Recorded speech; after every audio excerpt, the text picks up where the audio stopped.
Bank या NBFC company आपके खिलाफ क्या कर सकता है। बहुत से आदमी कहते हैं कि सर हमने तो ऑनलाइन लोन लिया है, हमने तो चेक ही नहीं दिया। भाई अगर आपने चेक दिया, ज्यादातर तो ऑनलाइन लोन जो 5, 7, 10, 20 लाख रुपए का होता है उसमें ऑफलाइन ये चेक ले लेते हैं अपने किसी आदमी को बेच के। अगर आपने चेक दिया है तो ये चेक बाउंस का केस आपके खिलाफ कर सकते हैं 138 नेगोशिएबल इंस्ट्रूमेंट एक्ट 1881 में।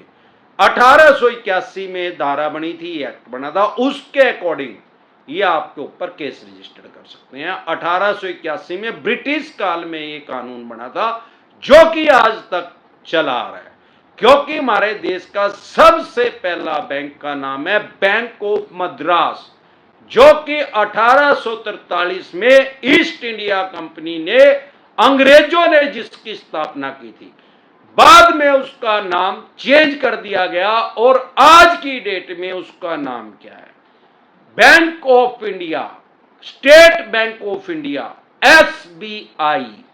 यही हमारे देश का सबसे बड़ा सरकारी बैंक है और यही हमारे देश का सबसे पुराना बैंक है जिसकी नींव ब्रिटिश काल में रखी गई थी।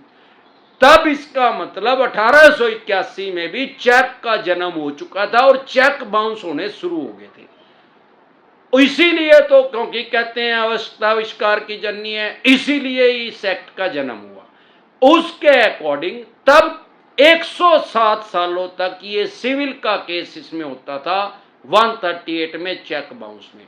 1988 तक, जब 1881 में ये एक्ट बना और 1988 तक, 1988 तक 107 साल तक इस पे सिर्फ और सिर्फ दीवानी का मुकदमा, सिविल का मुकदमा कोई भी बैंक कर सकता था, क्योंकि एनबीएफसी कंपनी का 1988 में जन्म ही नहीं हुआ था। अब उसके बाद इसको क्राइम की श्रेणी में भी डाल दिया गया, लेकिन ये सिर्फ क्रिमिनल केस नहीं माना जाता, क्रिमिनल भी है, सिविल भी है।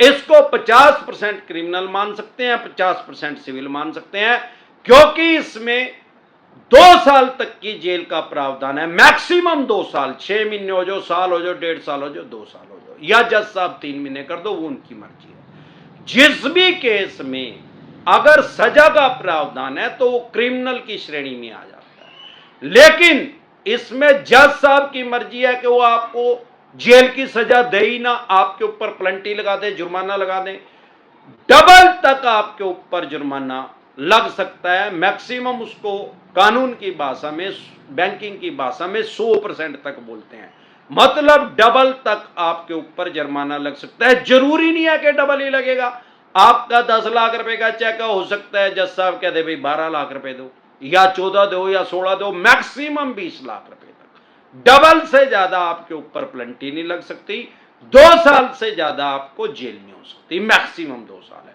या जज साहब की मर्जी है, क्योंकि इसमें दोनों का भी प्रावधान है।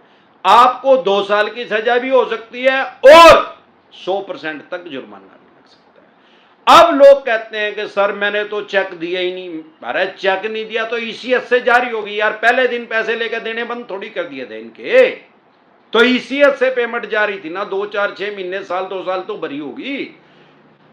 ईसीएस अगर आपका बाउंस हो रहा है तो पेमेंट एंड सेटलमेंट एक्ट 2007 आपके ऊपर लगता है, जिसको बोलते हैं सेक्शन 25। ये जो सेक्शन 25 है ये भी चेक बाउंस की तरह ही है, इसमें भी चेक बाउंस की तरह मैक्सिमम 2 साल की सजा हो सकती है या डबल तक आपके ऊपर जुर्माना हो सकता है। लेकिन जैसा कि मैं हर बार कहता हूं, 2 नोटिस को कभी भी अवॉइड ना करें। इसमें कोई तुरंत प्रभाव से आपको जेल में नहीं जाना पड़ेगा, ना चेक बाउंस में, ना सेक्शन 25 में, ईसीएस बाउंस में। अगर आप कोर्ट की अवमानना नहीं करेंगे, कोर्ट की अवमानना करेंगे तो तुरंत प्रभाव से आपको जेल में जाना पड़ेगा। अगर ये आपके ऊपर चेक बाउंस का केस करते हैं या ईसीएस बाउंस का केस करते हैं, तो जहां पे भी ये जिस भी कोर्ट में ये केस करते हैं वहीं से आपको तुरंत प्रभाव से बेल मिल जाएगी, जमानत मिल जाएगी। आप उसको इग्नोर ना करें जब कोर्ट का आपके पास समन आए 138 का या सेक्शन 25 का। अगर उसको इग्नोर कर रहे हैं, उसको लाइटली ले रहे हैं, हल्के में ले रहे हैं, तो आपको जेल में जाना पड़ सकता है। क्योंकि अगर आप उसको इग्नोर कर रहे हैं तो आपके पहले समन इशू होगा कोर्ट से, उसके बाद आपके पास बेलेबल वारंट इश्यू होगा। अब बेलेबल वारंट स्थानीय पुलिस चौकी या थाने से कोई पुलिस वाला आएगा, आप एक बेल बॉन्ड भर देंगे, कच्ची जमानत उसको बोलते हैं, और जमानत वहीं पे कोर्ट में जाने की जरूरत नहीं, पहले आपको वहीं पे जमानत मिल जाएगी उसी थाने या चौकी में, उसके बाद आप कोर्ट में चले जाना। लेकिन आप उसको भी इग्नोर कर रहे हैं तो आपका नॉन बेलेबल वारंट इशू हो सकता है, गैर जमानती। फिर जज साहब की मर्जी है वो जमानत ले या ना ले, क्योंकि आप जो अपने तथ्य प्रस्तुत करेंगे कोर्ट में जाके अपना बताएंगे भाई किस कारण से आप नहीं आए। अगर जज साहब को वो समझ में आया तो जमानत दे भी सकते हैं, अदरवाइज आपको जेल में जाना पड़ेगा। आपने वो भी नहीं किया, नॉन बेलेबल के बाहर भी आप नहीं गए, तो आपको पीओ घोषित कर दिया जाएगा कोर्ट की तरफ से, भगोड़ा घोषित आपको कर दिया जाएगा। फिर अगर आप तब भी नहीं गए तो आपको पुलिस पकड़ने आएगी। किसी कारण से आप पकड़ में नहीं आए तो 3-4 साल के बाद आपके केस को डिस्पोजल कर दिया जाएगा और आपके ऊपर कोर्ट के आदेश से 174A का एक मुकदमा और दर्ज हो जाएगा। कोर्ट के आदेश से जो भी स्थानीय थाना पुलिस स्टेशन चौकी होगी वहां पे आपके खिलाफ 174A में पर्चा दर्ज हो जाएगा। फिर आपको 2 बार जमानत करानी पड़ेगी और जब आपको पुलिस पकड़ेगी तो आपको 1 महीने के लिए न्यायिक हिरासत में जाना पड़ेगा। यह सब बताने का मतलब हमारा आपको डराना नहीं है, आपको आपके राइट्स बताना है, आपके अधिकार बताना है, बैंक या एनबीएफसी कंपनी के भी राइट्स बताना है।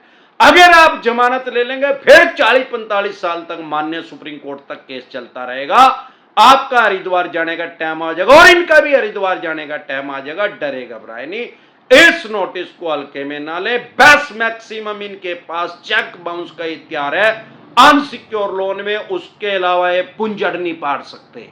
बस अगर आप कोर्ट की अवमानना नहीं करेंगे तो आपका कुछ नहीं बिगड़ेगा। पहले ये सेटलमेंट के लिए 50 बार आपके पास आएंगे और अगर कोर्ट में भी चला गया तो भी ये 50 बार आपके पास सेटलमेंट के लिए आएंगे, क्योंकि इनके पास और कोई ऑप्शन नहीं है और कोई चारा नहीं है। 40-45 साल का पेशेंस इनके पास नहीं है। और जो ये 138 का चेक बाउंस का केस है ये समझौता योग्य है, कॉम्प्रोमाइज इसमें हो सकता है, कोर्ट के बाहर भी हो सकता है, कोर्ट के अंदर भी हो सकता है। कोर्ट के अंदर जब आपका हो जाएगा तो एक केस जो है क्वैशिंग हो जाएगा, जड़ से इसको उखाड़ दिया जाएगा, दाखिल दफ्तर कर दिया जाएगा।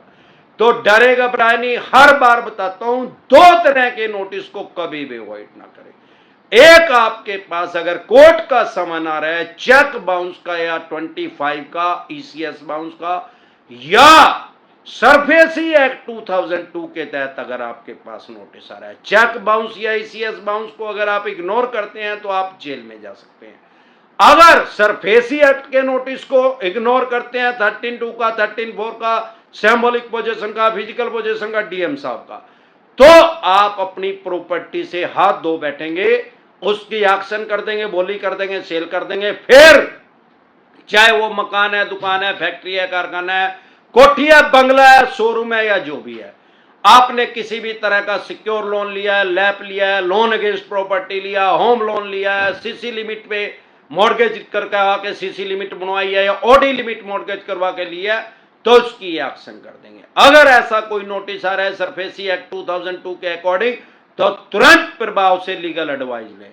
इसके अलावा अगर आप हमारे साथ टेलीफोनिकली जुड़ना चाहते हैं या पर्सनल मीटिंग करना चाहते हैं, फिर आपका लोन 2 करोड़ का है, 5 का है, 25 का, 50 करोड़ का या जितने भी करोड़ का आपका लोन है, लोन से रिलेटेड जो भी दिक्कत परेशानी समस्या आपको आ रही है, तो YouTube के सर्च के ऑप्शन में जाके वो प्रॉब्लम लिखें, आगे जैसे ही डिसेंट एडवाइस लिखेंगे तुरंत प्रभाव से आपकी समस्या का समाधान हो जाएगा। अगर आप हमारे साथ टेलीफोनिकली जुड़ना चाहते हैं, पर्सनल मीटिंग करना चाहते हैं, तो लोन से रिलेटेड जो भी डॉक्यूमेंट्स हैं, फिर चाहे आपके पास सरफेसी एक्ट 2002 के तहत नोटिस आया 13(2) का, 13(4) का, symbolic position, physical position, DM साहब, या 138 negotiable instrument act 1881, payment and settlement act 2007, या आर्बिट्रेशन एंड कंसोलिडेशन एक्ट 1996, या रिकॉल नोटिस आया, अन्य किसी भी तरह का कोई भी नोटिस आया, लोन से रिलेटेड जो भी डॉक्यूमेंट्स है वो सभी लेके आप मेरे से पर्सनल मीटिंग कर सकते हैं, पर्सनल एडवाइस ले सकते हैं या टेलीफोनिकली भी एडवाइस ले सकते हैं। उसमें हमारे साथ जुड़ने का क्या प्रोसेस है, आपकी स्क्रीन पे कमेंट बॉक्स के अंदर एक नंबर आया हुआ है, 9306347314 इस नंबर को सेव करके व्हाट्सएप मैसेज करें, तुरंत प्रभाव से रिप्लाई आएगा कि कैसे आप हमारे साथ टेलीफोनिकली जुड़ सकते हैं या पर्सनल मीटिंग कर सकते हैं।